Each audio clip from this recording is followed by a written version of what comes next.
Meus irmãos, eu vos saúdo com a bendita paz de nosso Senhor Jesus Cristo. Aqui estou para dar continuidade às nossas pré-aulas, das nossas lições de Escola Bíblica Dominical. Desta feita, o quarto trimestre de 2024, que tem por título Escatologia Apocalíptica, uma perspectiva pré-tribulacionista. Observe que a terceira lição, a qual vamos estudar no próximo domingo, vai falar sobre a visão do trono de Deus. O texto áureo vai dizer assim: logo fui arrebatado em espírito, e eis que um trono estava posto no céu, e um assentado sobre o trono. Apocalipse 4, versículo 2. Verdade prática: não há palavras humanas que possa descrever a glória de Deus, sendo possível a João apenas compreendê-lo, as mais excelentes pedras preciosas.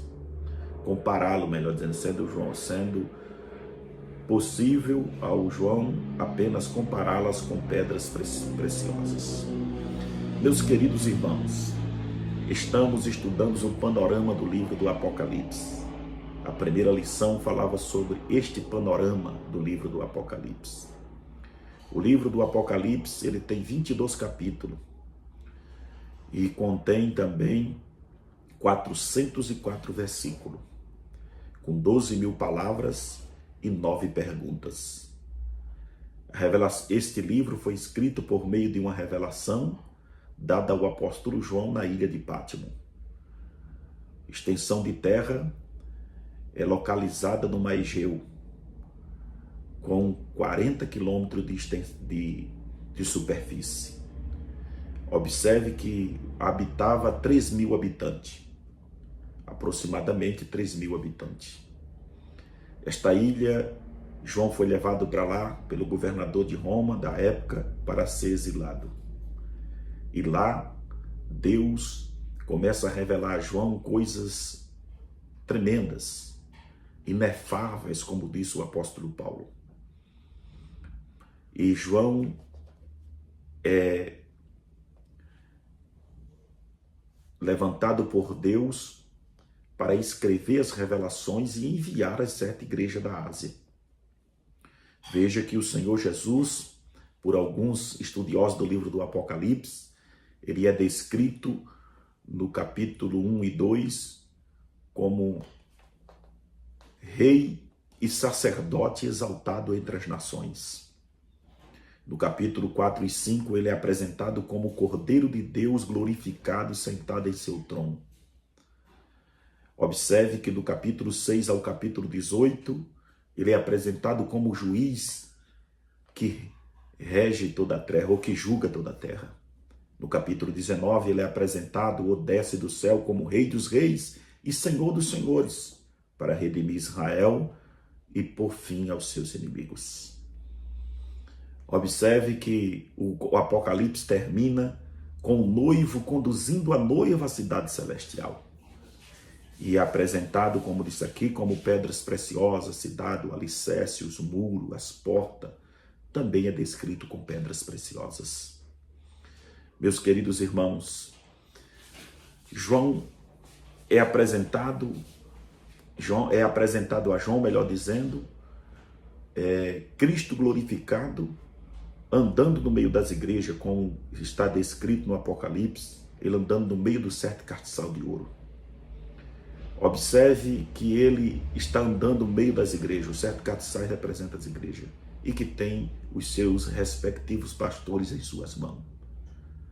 Como está escrito, as estrelas, os anjos, os seus pastores.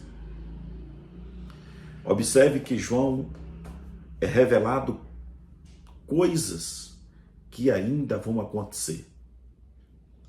Coisas que acontecerá após o arrebatamento da igreja, como a grande tribulação. Observe que duas coisas somente não foram reveladas a João no Apocalipse. Quem são as duas testemunhas e as vozes dos trovões. Veja que quando ele ouviu as vozes do trovão, Deus disse para ele: seles e não escreva. E ele selou. E com certeza ele levou consigo esse segredo para o túmulo e nunca revelou a ninguém. Porque Deus disse para ele, seles e não escreva. As duas testemunham a especulação que é Elias e Moisés, mas como disse, isso é apenas especulação. Não é, podemos dizer, verdadeiro. Não poderia ser, eu posso fazer uma pequena exegese aqui e dizer para os irmãos que não é de forma alguma.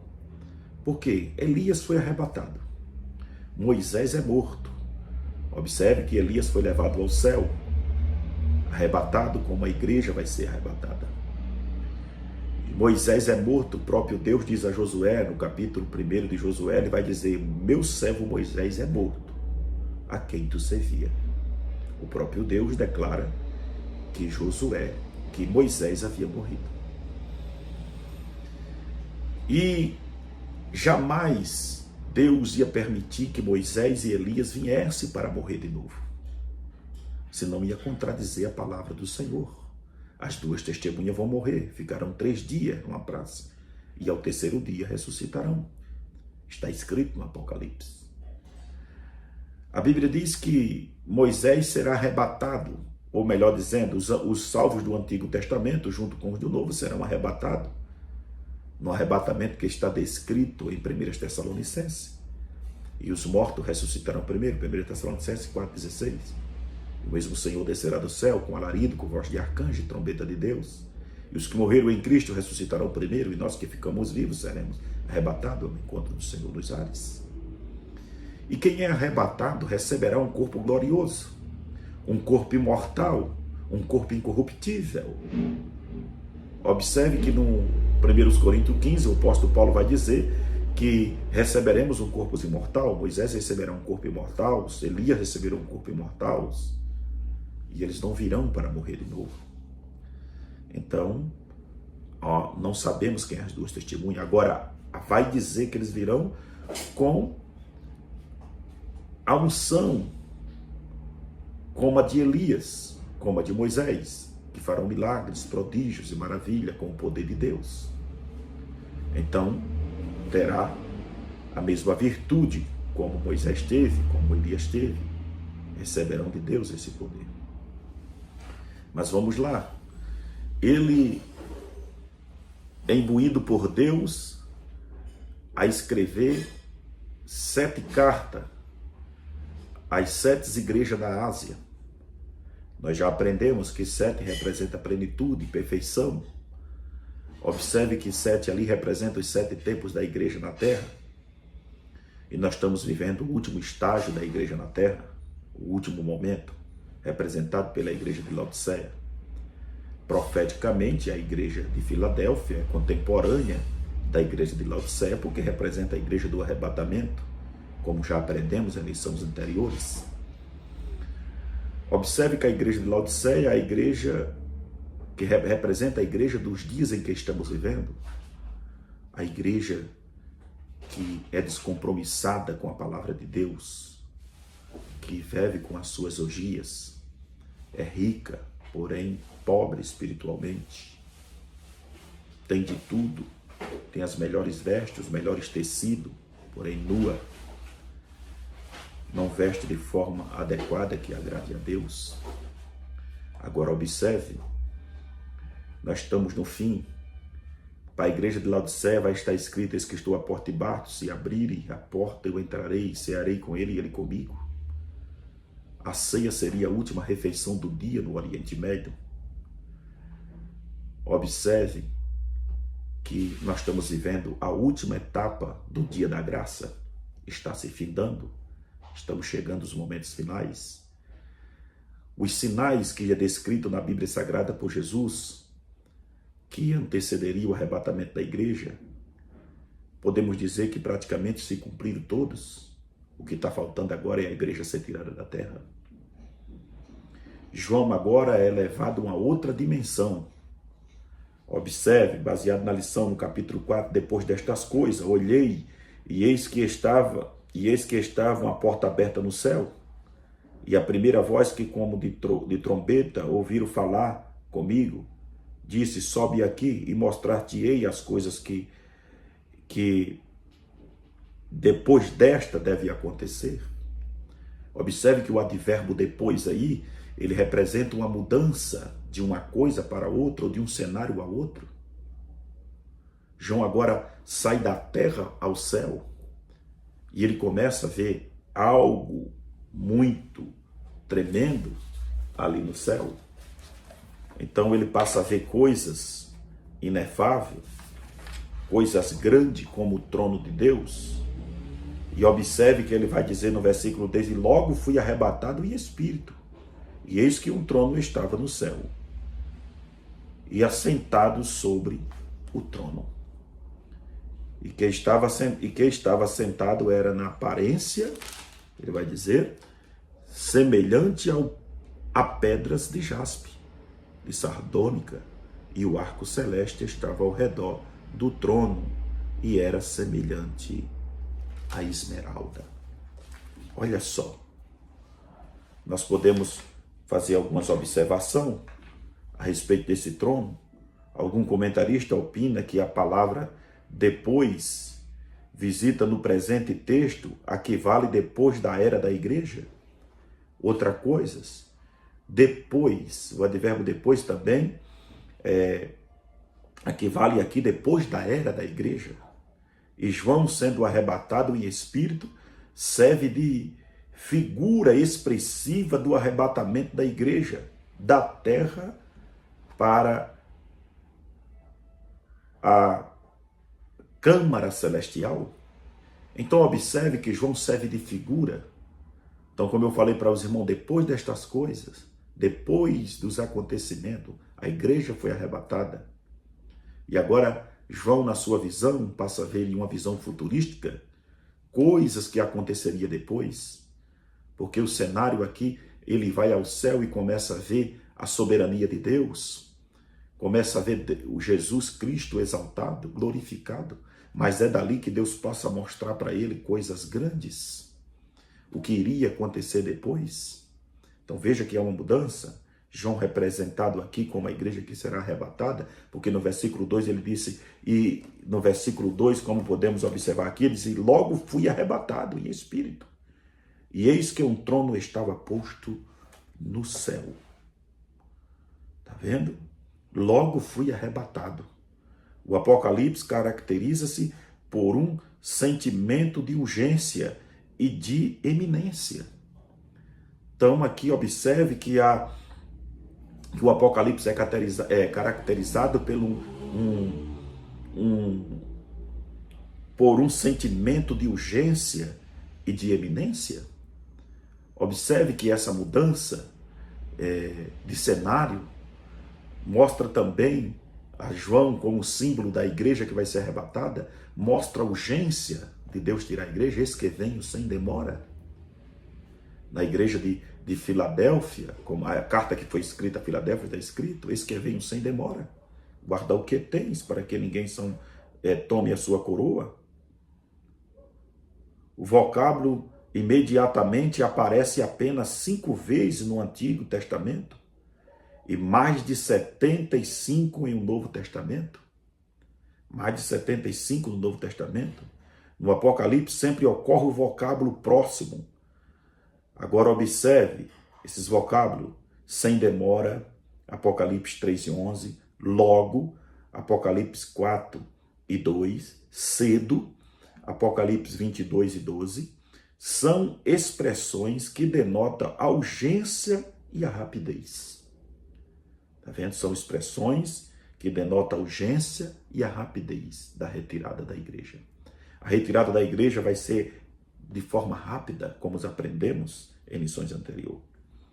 Agora ele vai dizer: eis que um trono estava posto no céu.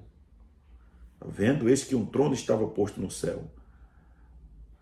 E ele começa a ver esse trono, não apenas um trono. Aqui fala da soberania de Deus, do seu poder de governo, de reinar, não é? E de ditar as regras para tanto no céu como na terra. Observe. Então, é sinal da divina soberania e majestade. Esse trono é sinal da divina soberania e majestade. Agora observe que ele começa a ver pedras preciosas. Ele descreve como ele vê o trono, a glória do trono, mas ele descreve como pedras preciosas. Alguns estudiosos sugerem que o jaspe simboliza a santidade, ao passo que a sardônica simboliza a retidão. Observe. Então, simboliza o jaspio, aqui simboliza a santidade. A sardônia simboliza a retidão. Glória a Jesus por isso. O arco celeste, originalmente apresentado, aparece pela primeira vez em Gênesis, representando o quê? Como sinal de um pacto, isto é, uma promessa de Deus aos homens, de que a terra não seria novamente destruída pelas águas.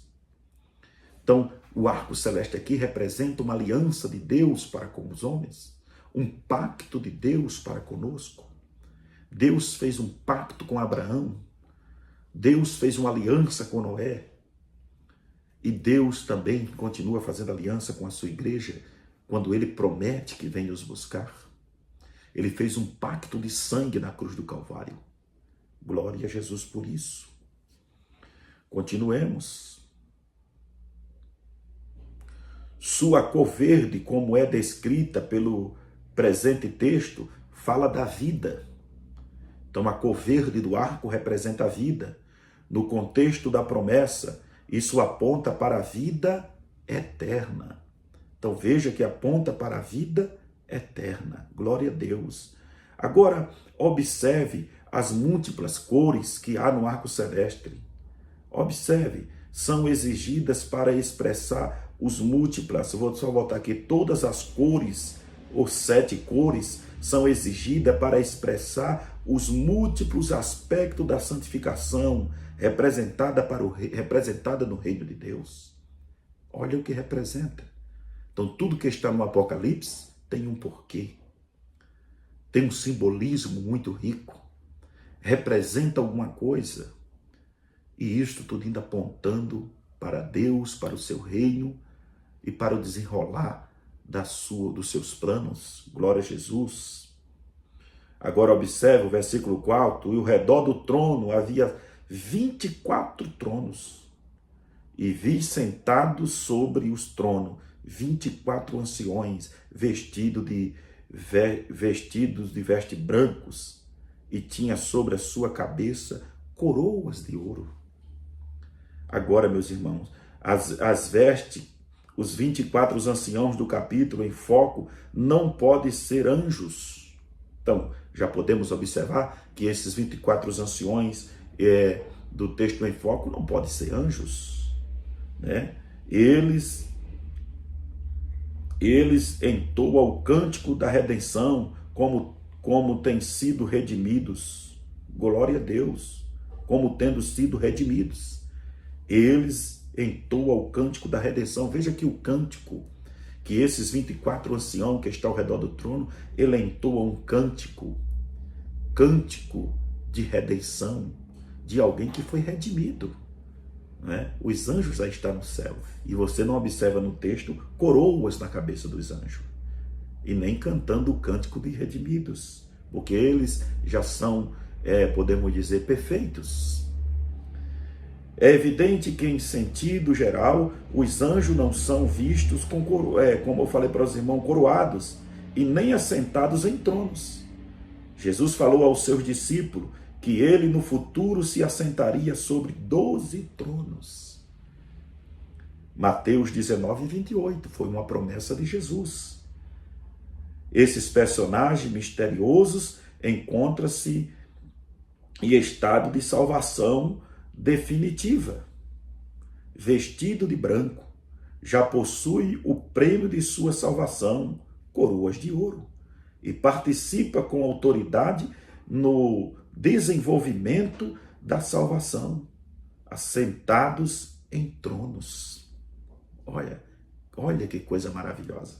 Agora podemos observar quem são eles. Há somente um sentido possível. Os 12 primeiros anciões deste trono de 24 são os 12 patriarcas, filhos de Israel, que estão ao lado de Cristo, representando todos os redimidos da dispensação da lei, focalizada no Antigo Testamento.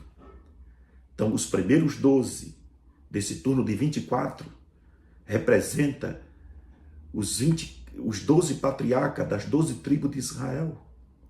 Observe, ao lado de Cristo, representando os redimidos da dispensação da lei, focalizado no Antigo Testamento. Está em Número 13, versículo 2 a 3. Números 17, versículo 1 ao 6. Hebreus 8 e o versículo 5. E também Hebreus 9 e o versículo 23.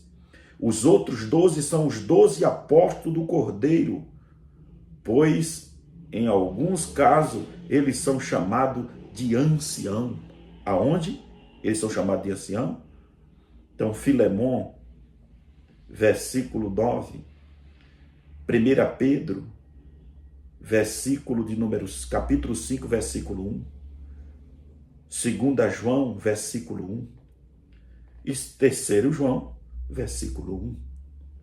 Agora, estão ao lado de Cristo, representando todos os redimidos da dispensação da graça, focalizado no Novo Testamento.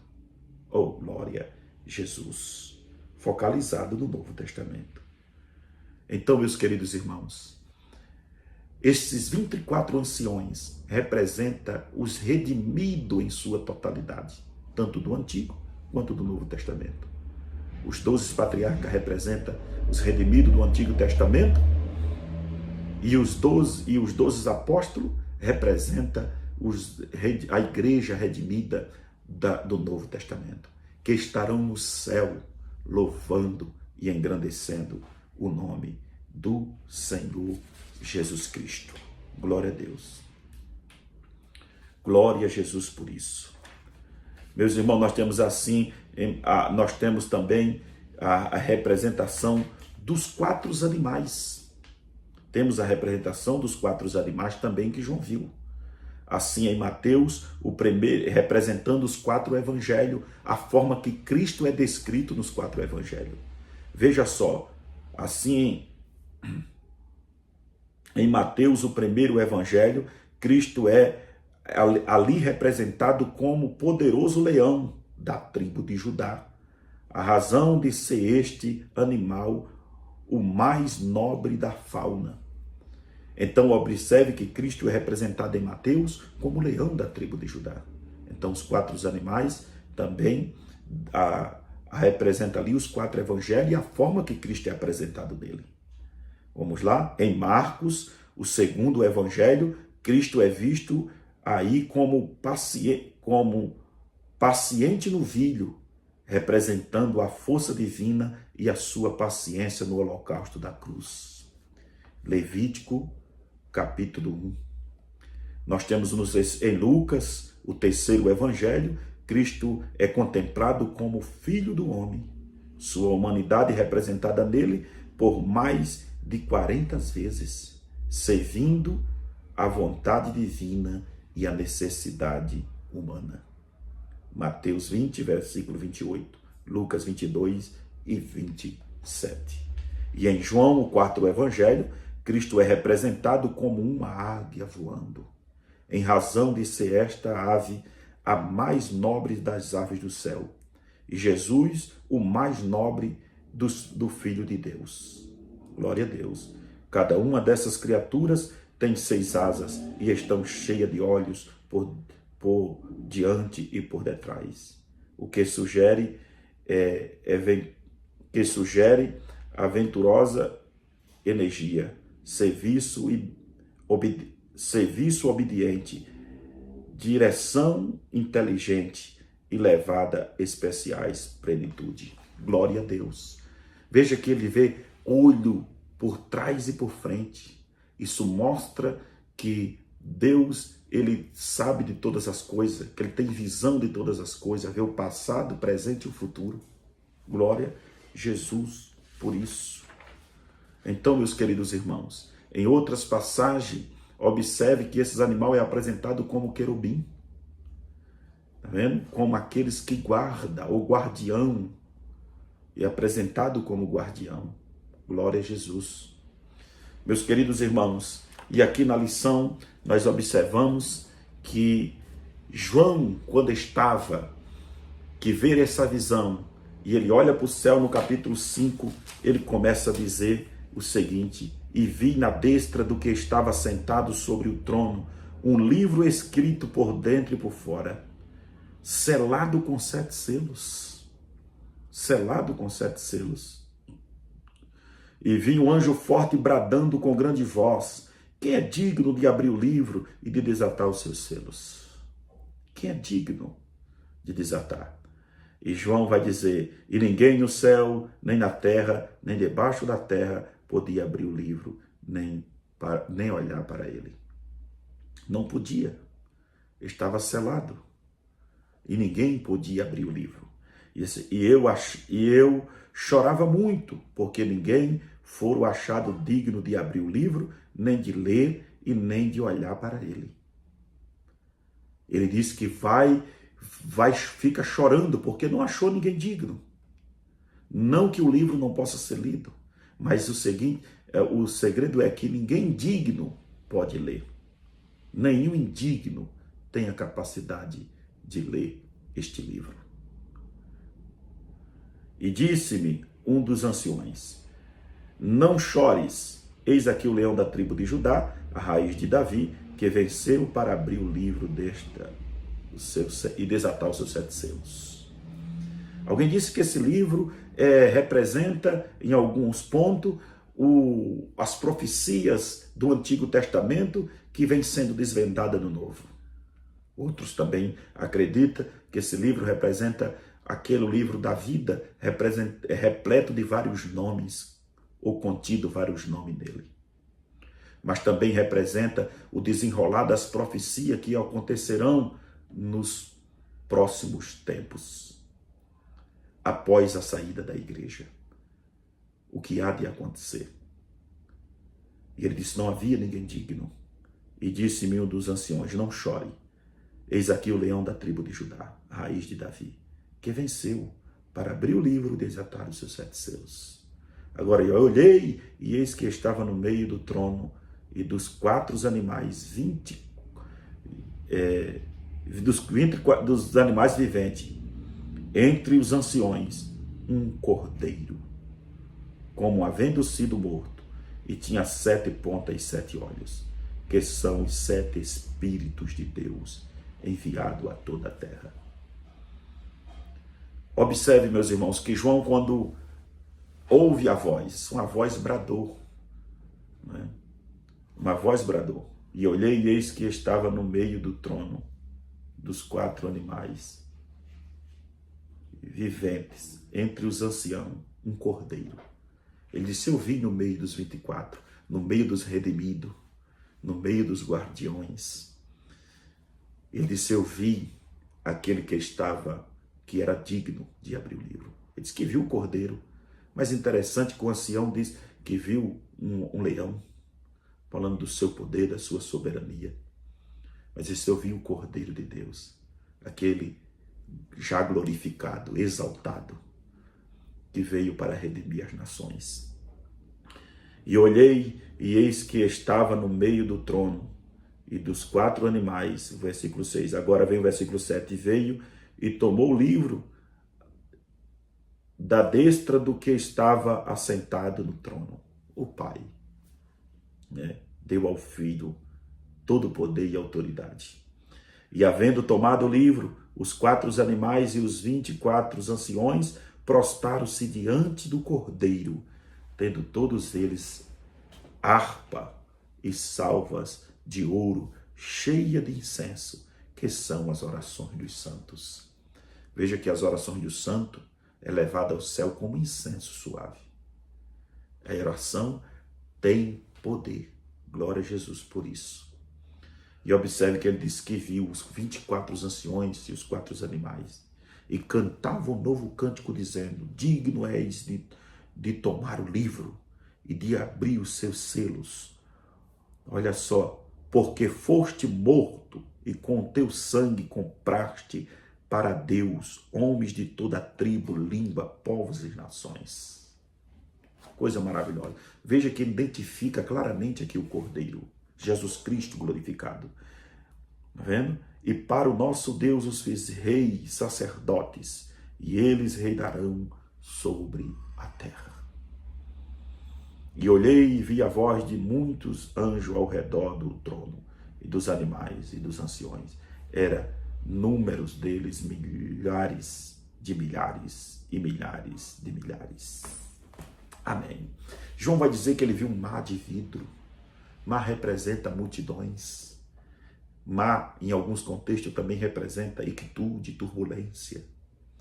Mas nesse contexto, o mar aqui representa os redimidos, em paz, junto ao trono de Deus. Glória a Jesus por isso.